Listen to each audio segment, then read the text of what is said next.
इतिहास में हम अक्सर राजाओं और उनकी लड़ाइयों की कहानियां सुनते हैं, है ना? पर कभी-कभी इतिहास एक पिता और उसके बेटे की कहानी भी होता है। एक ऐसी कहानी जिनकी विरासत आज भी पत्थरों में जिंदा है। तो आइए आज चोल राजवंश के इसी शानदार अध्याय के पन्ने पलटते हैं। स्क्रीन पे जो दिख रहा है वो सिर्फ एक मंदिर नहीं है। ये समय को मात देता एक जीता जागता सबूत है। ये है तंजौर का शानदार बृहदीश्वर मंदिर जो 1000 साल से भी ज्यादा से यूं ही शान से खड़ा है। हाँ, बिल्कुल सही सुना। 1000 साल। सोचिए, 2010 में इस मंदिर ने अपनी 1000वीं सालगिरह मनाई। एक ऐसी इमारत जो 10 सदियों से न जाने कितनी पीढ़ियों को और बदलते हुए इतिहास को देखती आ रही है।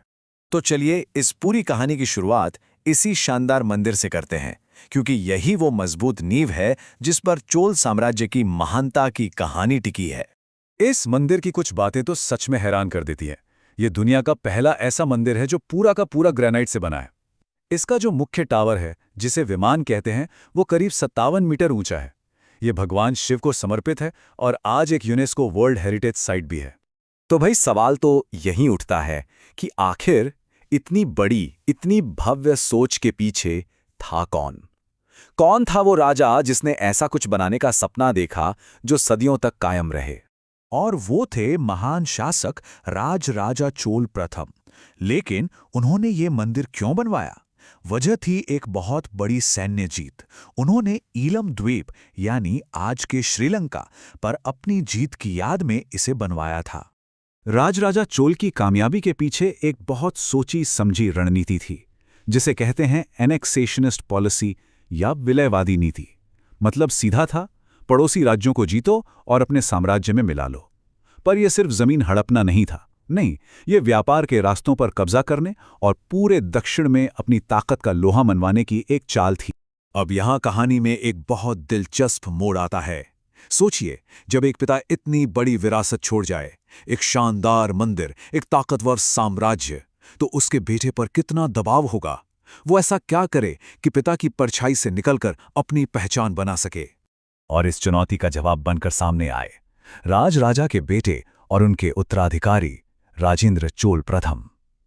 एक ऐसा बेटा जिसने न सिर्फ अपने पिता की विरासत को संभाला, बल्कि उसे उन ऊंचाइयों पर पहुंचा दिया जिसकी किसी ने कल्पना भी नहीं की थी। तो राजेंद्र ने क्या किया?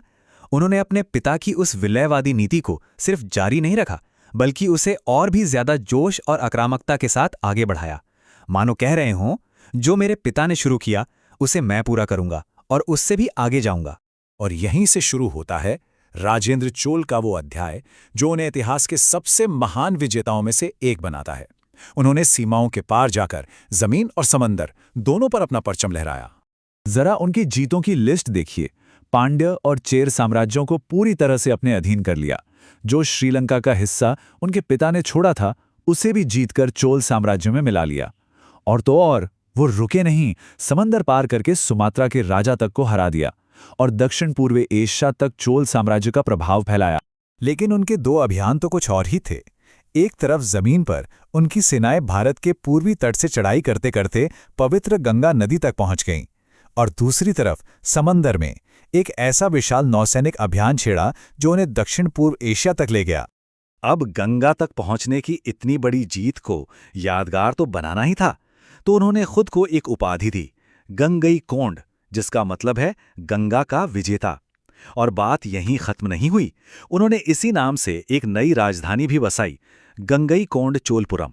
तो देखिए, राजराजा और राजेंद्र की ये कहानी सिर्फ 2 पीढ़ियों की नहीं है। ये उस महान चोल राजवंश का एक हिस्सा है जिसने लगभग 400 सालों तक दक्षिण भारत पर राज किया। इस टाइमलाइन से हमें एक बेहतर अंदाजा मिलता है। 907 ईस्वी में परांतक चोल प्रथम से ये सिलसिला शुरू होता है।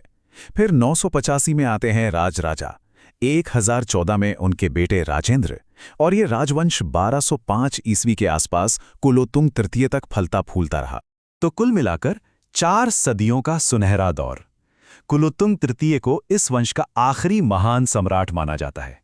उनके बाद अंदरूनी लड़ाइयां और बाहरी दुश्मनों ने धीरे धीरे इस शक्तिशाली साम्राज्य को कमजोर कर दिया और इसका पतन हो गया। और आखिर में यह हमें एक बहुत गहरे सवाल पर लाकर छोड़ देता है कि आखिर कोई राजवंश एक ऐसी विरासत कैसे बना सकता है जो 1000 साल बाद भी खड़ी है, जबकि उसका अपना साम्राज्य, उसकी ताकत, सब कुछ इतिहास के पन्नों में खो गया। शायद इसका जवाब यही है कि ताकत तो वक्त के साथ ढल जाती है, पर कला और वास्तुकला हमेशा जिंदा रहती है।